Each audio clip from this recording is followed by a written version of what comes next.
यदि इस वीडियो को देखने के बाद भी 2026 में आपकी लाइफ में कोई बदलाव नहीं आया तो हो सकता है कि आप बदलना ही नहीं चाहते हो। 2026 आने में अब कुछ ही दिन बाकी है और यदि वाकई में आप अपनी लाइफ को पूरी तरीके से बदलना चाहते हो तो ये वीडियो आपके लिए है। और यदि आपको अपनी लाइफ में कुछ बदलना ही नहीं है, जैसे हो वैसे ही रहना है, तो ये वीडियो आपके लिए नहीं है। इस वीडियो को यहीं पर छोड़ दीजिए, क्योंकि इस वीडियो को देखने के बाद आप अपने आप को बदलने से नहीं रोक पाएंगे।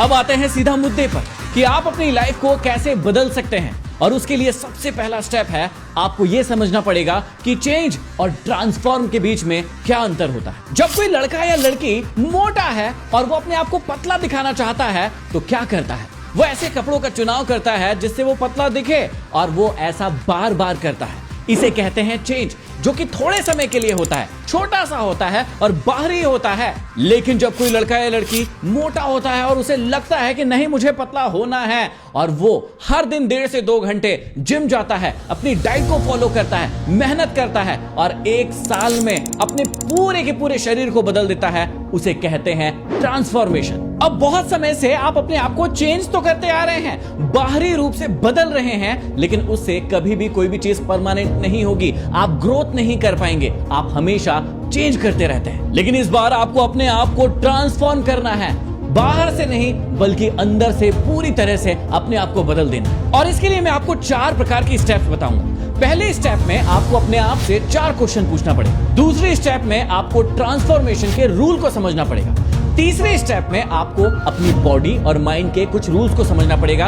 और चौथी और लास्ट स्टेप में आपको अपने गोल को समझना पड़ेगा। तो आते हैं हम अपनी पहली स्टेप में, जहां पर आपको अपने आप से 4 प्रश्न पूछना है। सबसे पहला प्रश्न है कि आप अपने आप को बदलने के लिए किस मार्ग का इस्तेमाल करेंगे। यहां पर 3 प्रकार के मार्ग हैं जिससे आप अपने जीवन को बदल सकते हैं। सबसे पहला मार्ग है कठोर मार्ग, दूसरा है मध्य मार्ग और तीसरा है उदार मार्ग। ये तीनों ही रास्ते आपकी जिंदगी को बदलते हैं, लेकिन बदलाव का तरीका अलग अलग होता है और आप बदलते भी अलग अलग तरीके से। जब कोई व्यक्ति एक्सट्रीम डिसिप्लिन को फॉलो करता है, एक भी रूल को नहीं तोड़ता है, चाहे उसका शरीर दर्द कर रहा हो, मौसम किसी भी प्रकार का हो या उस पर किसी भी प्रकार का दबाव है, जब वो अपने आप को नहीं बदलता है और हर दिन कंसिस्टेंसी के साथ अपने रूल्स को फॉलो करता है, उसे कहते हैं कठोर मार्ग। जितने भी साधु, महात्मा, मुनि, ज्ञानी देखते हैं, आप इसी मार्ग से बने होते हैं। वो अपने आप पर, अपनी बॉडी पर बहुत ज्यादा एक्सट्रीम लेवल पर पेन देते हैं, अपने शरीर और अपने मन को किसी भी प्रकार की कोई राहत नहीं देते हैं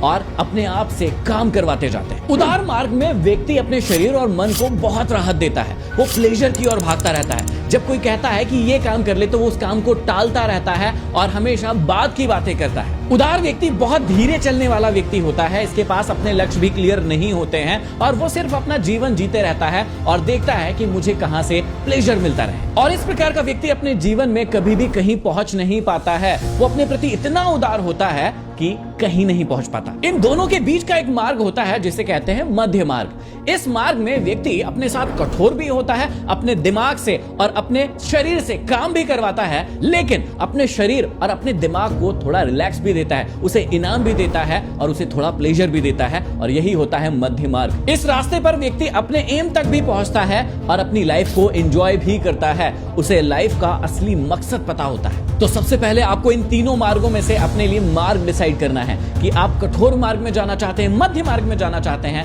या फिर उदार होके हमेशा जैसे अभी अपनी लाइफ जी रहे हैं वैसा जीना चाहते हैं। दूसरा, आपको अपने आप से प्रश्न करना है कि आपको चला कौन रहा है। आपका मन आपको चला रहा है या फिर आप अपने मालिक खुद है? आप अपने मन के गुलाम हैं या फिर जब भी आप अपने आप से कोई कमिटमेंट करते हैं तो उसे पूरा करते हैं आप स्वयं अपने मालिक है? पहले ये आपको क्लैरिटी देना पड़ेगा। यदि आपका मन आपका मालिक है तो हमेशा याद रखना, आप मन के चक्करों में पड़े रहेंगे। आज नहीं कल कर लूंगा, थोड़ी देर अभी सो लेता हूं, अभी तो आराम करने के दिन है, बाद में कर लेंगे। आपका मन आपको इसी चक्रव्यूह में फंसा कर रखेगा। तो आपको अपने आप से पूछना है कि आप अपने मन के मालिक है या फिर गुलाम है। तीसरा, आपको एक बात समझना पड़ेगा कि दुनिया में जितने भी सफल लोग यदि आपको कोई बात समझा रहे हैं तो वो उनकी फिलॉसफी से समझा रहे हैं।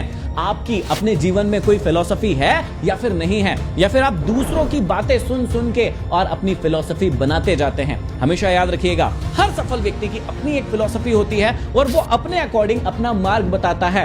हर व्यक्ति सफलता का मार्ग बता रहा है, आपको भी अपनी सफलता का मार्ग और जीवन जीने का मार्ग खुद तय करना पड़ेगा। और चौथी और सबसे इंपॉर्टेंट बात अपने आप से पूछिए कि यदि आप सेम काम करते रहेंगे तो क्या आपको अलग रिजल्ट मिलेगा? कभी भी नहीं मिलेगा। यदि आपको अलग रिजल्ट चाहिए तो आपको पता होना चाहिए कि आज जिस प्रोसेस से आप काम कर रहे हैं उससे अभी तक रिजल्ट नहीं मिला है, तो अपनी प्रोसेस को बदलने की जरूरत है और उसे बदल डालिए। सबसे पहले इन चारों प्रश्नों के उत्तर एक डायरी में अपने आप को दीजिए, उसके बाद बढ़िए रूल नंबर 2 पर। रूल नंबर 2 में ट्रांसफॉर्मेशन रूल है जो कि आपको पता होना चाहिए। यदि वो आपको पता नहीं होंगे तो आप कभी भी अपने आप को ट्रांसफॉर्म नहीं कर पाएंगे। ट्रांसफॉर्मेशन का पहला रूल है अवेयरनेस, जागरूकता। जब तक आप अपने प्रति जागरूक नहीं है, जब तक आपको यही नहीं पता है कि मुझे बदलना क्या है, मुझे क्या से क्या होना है, अभी मैं क्या हूं और मैं कहां जाना चाहता हूं, यदि आप अवेयर ही नहीं है, जागरूक ही नहीं है, तो कभी भी आप अपने आप को ट्रांसफॉर्म नहीं कर पाएंगे। सबसे पहले बैठिए, इत्मीनान से अपने आप से पूछिए कि आप है कहां और आप जाना कहां चाहते हैं। जहां आप पहुंचना चाहते हैं, क्या कोई और लोग वहां पर अभी तक पहुंचे हैं, और यदि पहुंचे हैं तो उन्होंने वहां पर पहुंचने के लिए कौन कौन से स्टेप्स उठाए हैं, उस चीज की जागरूकता आपके पास होना चाहिए। दूसरा रूल है एक्सेप्टेंस। यदि आप जागरूक भी हो गए, आपको पता भी चल गया कि मुझे अपने जीवन में ये बदलाव करने हैं, लेकिन यदि आप उसे स्वीकारेंगे ही नहीं, एक्सेप्ट ही नहीं करेंगे, तो आप अपने जीवन में कभी नहीं बदल सकते हैं। दूसरी और सबसे इंपॉर्टेंट रूल है कि आपको एक्सेप्ट करना सीखना पड़ेगा कि हाँ, मेरे अंदर ये कमी है, मैं मोटा हूं, मुझे पतला होना है, मैं पतला हूं, मुझे मोटा होना है, मेरे पास इस चीज के ज्ञान की कमी है, तो मुझे इस चीज में ज्ञान लेना है, मुझे आगे बढ़ना है। इस चीज को आपको एक्सेप्ट करना पड़ेगा, तभी आप आगे बढ़ पाएंगे। तीसरा रूल है, अपने माइंडसेट को चेक करिए कि ये फिक्स्ड माइंडसेट है या फिर ग्रोथ माइंडसेट है। जब व्यक्ति फिक्स्ड माइंडसेट का व्यक्ति होता है, वो कभी भी अपने अंदर बदलाव नहीं चाहता है, उसे वो हमेशा सही लगता है। उसे लगता है कि मेरे अलावा कोई सही नहीं है, मुझे हर चीज का ज्ञान है और जो मुझे पता है वही सही है। लेकिन ग्रोथ माइंडसेट का व्यक्ति ऐसा नहीं होता है। वो कहता है कि मैं और सीखूंगा। हाँ, लोग भी सही हो सकते हैं और ग्रोथ की जा सकती है और बदलाव किए जा सकते हैं। वो हमेशा आगे बढ़ने की सोच रखता है। तो यदि आप फिक्स्ड माइंडसेट के व्यक्ति हैं तो अपने आप को चेंज कीजिए और ग्रोथ माइंडसेट में आइए। आपको अपने पुराने बिलीफ्स को भी तोड़ना होगा जिसकी वजह से अभी तक आप सफल नहीं हो पा रहे हैं। कई लोगों के इतने पुराने बिलीफ्स होते हैं जिनसे वो निकल नहीं पाते हैं। कई लोग पैसे को भी बुरा बताते हैं क्योंकि वो कमा नहीं पा रहे हैं और इसी बिलीफ के चक्कर में वो आगे भी नहीं कमा पाते हैं। तो पुराने बिलीफ्स को आपको तोड़ना होगा और अच्छे बिलीफ्स को अपने जीवन में जगह देनी पड़ेगी। आपको अपने आप से पूछना पड़ेगा कि आप चीजों के बारे में जानते हैं या मानते हैं। कई लोग जाने बिना किसी चीज को मान लेते हैं और उसी पर अपने जीवन को जीते जाते हैं। आपको अपने आप से प्रश्न करना है कि किसी चीज के बारे में आपने खुद ने जाना या किसी और ने कह दिया और आप उसे मानने लगे और उसके बाद अपने जीवन को खराब कर लिया। और फिर आपको अपने ईगो को भी खत्म करना पड़ेगा, क्योंकि लर्निंग की प्रोसेस में जो सबसे बड़ी बाधा है वो है ईगो। आपको लगता है कि ये क्या मुझे सिखाएगा, ये क्या मुझे बताएगा, मुझे तो पहले से ही सब कुछ आता है, और यही ईगो आपके ज्ञान को खत्म कर देगा। तो अपने ईगो को भी खत्म कीजिए। अब आता है तीसरा स्टेप, जहां पर आपको अपनी बॉडी और अपने माइंड को तैयार करना पड़ेगा। अब ध्यान रखिएगा, यह सबसे महत्वपूर्ण स्टेप है। यहां पर आपको मोटिवेशन की जरूरत पड़ेगी, और मोटिवेशन होते हैं दो प्रकार के। एक होता है इंट्रिंसिक मोटिवेशन, जो आपके अंदर से आता है, जहां पर आपको कोई बताने नहीं आता है कि आपको अपनी लाइफ में क्या करना है। और एक होता है एक्सट्रिंसिक मोटिवेशन, जो कि बाहरी लोग, बाहरी चीजें आपको मोटिवेट करती है। जब भी आप एक्सट्रिंसिक मोटिवेशन के चक्कर में फंसे रहते हैं, आप हमेशा चाहते हैं कि कोई आकर आपको बताए, कोई आकर आपको सिखाए कि आपको अपने जीवन में ये बदलना है। और जब जब वो बताएंगे, जब जब वो सिखाएंगे, तब तो आप अपनी लाइफ में थोड़े समय के लिए चेंजेस कर पाएंगे। लेकिन जैसे ही वो सोर्सेस खत्म होंगे, आप वापस से डिमोटिवेट हो जाओगे। इसलिए आपको सीखना है कि आपको बाहरी मोटिवेशन की जरूरत नहीं है। अपने आप को अंदर से मोटिवेट कीजिए। अपने आप से अंदर से पूछिए कि मुझे अपनी लाइफ से क्या चाहिए, मैं क्या बदलना चाहता हूं। क्योंकि यदि किसी व्यक्ति का लक्ष्य क्लियर है कि मुझे ये चाहिए ही, तो उसे बाहरी मोटिवेशन की जरूरत कम पड़ती है। फिर उसका अंदर का मोटिवेशन उसे इंस्पायर करता है आगे बढ़ने के लिए। अब सबसे पहले आपको अपनी बॉडी में चेंजेस करना है। और ये चेंजेस क्यों करना है? ताकि जब भी आप काम करने के लिए आगे बढ़ेंगे तो ये बॉडी आपका साथ दे सके। और इसके अंदर क्या क्या बदलाव करना है उसे समझिए। सबसे पहले आपको अपनी बॉडी को एक्टिव और एनर्जेटिक बनाना पड़ेगा, ताकि जब आप काम करेंगे तो बॉडी एक्टिव हो, एनर्जेटिक हो, ताकि आप ज्यादा घंटों के लिए बिना थके काम कर पाए। क्योंकि होता यही है कि जैसे ही आप काम करने जाते हैं और आपकी बॉडी एक्टिव नहीं है, एनर्जेटिक नहीं है, तो फिर क्या होगा? फिर आप थक जाएंगे, आप हार मान लेंगे, आप उस काम को करेंगे नहीं। तो पहले अपनी बॉडी को एक्टिव और एनर्जेटिक बनाना है, और इसके लिए क्या करना है, दिन का 45 मिनट आपको एक्सरसाइज करना है, 15 मिनट आपको ध्यान करना है, और इससे आपकी बॉडी एक्टिव और एनर्जेटिक बनेगी। दूसरा, आपके अंदर पेन सहने की आदत को डेवलप करना होगा, क्योंकि जब भी आप मेहनत करने जाएंगे आपके शरीर में तकलीफ जाएगी, आपके शरीर में पेन होगा, और जैसे ही इंसान को पेन होता है उसका एक सिस्टम एक्टिवेट हो जाता है जो उसे उसके पेन से दूर रहने के लिए कहता है, और उसी समय व्यक्ति उस टास्क को जो उसे आगे बढ़ा सकता है, जो उसे प्रोग्रेस दिलवा सकता है, उससे वो दूर भागता है।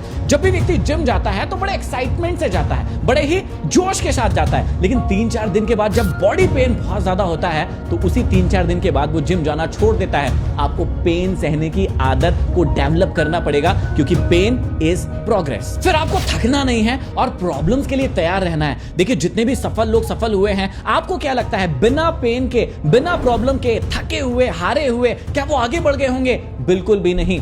सोच कर देखिए कि जब भगत सिंह फांसी के लिए जा रहे होंगे तो उन्होंने अपनी बॉडी को किस प्रकार से प्रिपेयर किया होगा। कोई व्यक्ति खुद को मरने के लिए कैसे तैयार कर सकता है? उनकी बॉडी उस समय तैयार थी और उनका लक्ष्य क्लियर था कि मुझे भारत को आजाद कराना है। जब महाराणा प्रताप लड़ने के लिए जाते होंगे तो सोच कर देखिए कि वो अपनी बॉडी को कितना तैयार रखते होंगे कि उन्हें हजारों लोगों के साथ युद्ध लड़ना है और युद्ध को जीतना है। तो कैसे उन्होंने अपनी बॉडी को तैयार किया होगा? जब श्री राम वनवास गए थे 14 सालों के लिए और सीता माता को ढूंढने के लिए गए थे, तो 14 सालों तक एक महल में रहने वाले व्यक्ति ने कैसे अपनी बॉडी को तैयार किया होगा जंगलों में रहने के लिए, और 14 साल जंगलों में रहा भी। तो आपको अपनी बॉडी को तैयार करना है ताकि आप भी पेन को सह सके और इस बॉडी को उस प्रोग्रेस तक ले जाने के लिए तैयार रख सके। बॉडी को तैयार करने के बाद आपको अपने माइंड को तैयार करना है। क्यों करना है? ताकि आप ज्यादा से ज्यादा सीख पाए और उस सीख को बॉडी के साथ यूज करके आप प्रोग्रेस कर पाए। सीखने की सबसे पहली स्टेप होती है आपको फोकस्ड रहना है, अवेयर रहना है और ऑब्जर्व करते रहना है। जब तक आपका फोकस सही नहीं होगा आप किसी भी चीज को सीख नहीं पाएंगे।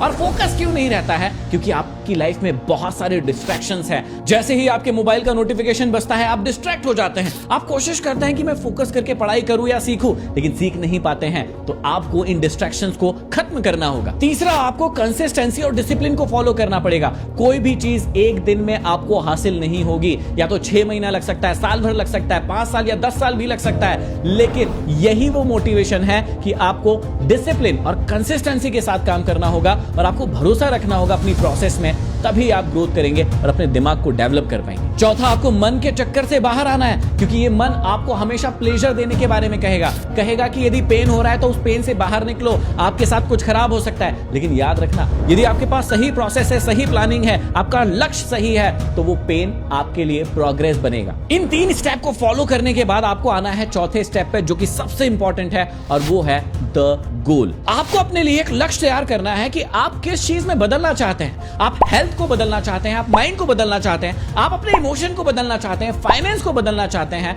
या फिर कौन सा बदलाव आप अपने जीवन में करना चाहते हैं, पहले उसे क्लियर कीजिए और उस लक्ष्य से प्रेम कीजिए। जैसे एक लड़का एक लड़की को प्रेम करता है और उसे पाने के लिए जीवन की हर एक मुश्किल से लड़ जाता है, या फिर एक लड़की एक लड़के से प्रेम करती है और उसे पाने के लिए वो हर चीज करने के लिए तैयार हो जाती है, ऐसे ही प्रेम आपको अपने लक्ष्य से भी करना पड़ेगा, तभी आप उसे हासिल कर पाएंगे। लक्ष्य पाने के लिए दूसरी स्टेप है कॉपी स्ट्रेटेजी। इस मूर्खता में मत पड़िए कि यदि मैंने उसे कॉपी कर लिया तो कोई मुझे क्या कहेगा। दुनिया में कोई भी चीज यदि कुछ कर रहा है तो इनोवेशन का जो आइडिया होता है वो सिर्फ पहला होता है, और उसके बाद जितने भी लोग आगे बढ़ते हैं वो सिर्फ कॉपी ही कर रहे हैं। आपको क्या लगता है अमेज़न, फ्लिपकार्ट, मिंत्रा क्या सारे नए आइडिया है? नहीं, किसी ना किसी की कॉपी की गई है यहाँ पर। आपको क्या लगता है ओला, उबर, जुगनू ये क्या नए आइडिया है? नहीं, किसी ना किसी की कॉपी की गई है। तो आप कॉपी करने से डरिए मत। आप देखिए कि अपनी फील्ड में कौन व्यक्ति सबसे सफल है और उन्होंने किस स्ट्रेटेजी को फॉलो किया है, या कौन सी स्ट्रेटेजी वो अभी फॉलो कर रहे हैं। आप भी उसे पकड़िए, आप भी फॉलो कीजिए, अपने तरीके डेवलप कीजिए, थोड़ा सा इनोवेशन, थोड़ा सा नया कीजिए और उसे कीजिए। इसके बाद तीसरा स्टेप, एक्शन लेना शुरू कीजिए, फास्ट एक्शन लीजिए। फेल फास्ट का नियम अपनाइए अपने जीवन में और ट्रायल और एरर मेथड का इस्तेमाल कीजिए। देखिए होता क्या है, जब भी आप एक्शन लेंगे तो 2 ही चीजें होगी, या तो आप फेल होंगे या पास होंगे। पास हो गए तो आगे बढ़ जाइए, फेल हो गए तो सेम चीज कीजिए, वापस से एक्शन लीजिए, फिर फेल होंगे या पास होंगे। और यही एकमात्र तरीका है सफलता पाने का। जितने भी सफल लोग हुए हैं वो ट्रायल और एरर मेथड का ही इस्तेमाल करते हैं। पहले वो ट्राई करते हैं, यदि फेल होते हैं तो वापस से ट्राई करते हैं, वापस से फेल होते हैं, वापस से ट्राई करते हैं। आपको भी इसी ट्रायल और एरर मेथड का इस्तेमाल करके आगे बढ़ना सीखना पड़ेगा। आपको पेन और प्रॉब्लम को गले लगाना सीखना पड़ेगा, क्योंकि सफलता के मार्ग में बहुत सारे पेन आएंगे, बहुत सारे प्रॉब्लम आएंगे, लेकिन आपको पता होना चाहिए कि इस पेन के साथ डील कैसे किया जाता है। उससे भागना नहीं है, आपको पता होना चाहिए कि प्रॉब्लम्स को कैसे सोल्यूशन में कन्वर्ट किया जाता है। आपको उससे भागना नहीं है। और यदि आपको इन दोनों चीजों को गले लगाना आ गया तो आपको जीवन में आगे बढ़ने से कोई ताकत नहीं रोक सकती। और यदि आप भी बदलना चाहते तो कमेंट बॉक्स में कमेंट करके जरूर बता दीजिए। चौथी स्टेप में आपको प्रोक्रास्टिनेट नहीं करना है, टालने की आदत को छोड़ना है। डू इट नाउ का फॉर्मूला अपनाना है। Just do it. कुछ भी हो जाए, मुझे ये काम करना है। आज का काम कल पर मत टालो, क्योंकि टालते टालते तो कब से आप बदलाव नहीं कर पा रहे हो। इस बार बदलाव कर डालो। पांचवी स्टेप है परफेक्शन इज मिथ। हमेशा याद रखिए कि हम लोग हमेशा परफेक्ट होने की कोशिश करते हैं कि जब मैं परफेक्ट हो जाऊंगा तो वीडियो बनाऊंगा, जब मैं परफेक्ट हो जाऊंगा तो बिजनेस शुरू करूंगा, जब मैं परफेक्ट हो जाऊंगा तो काम करूंगा। याद रखिएगा, परफेक्शन इज मिथ।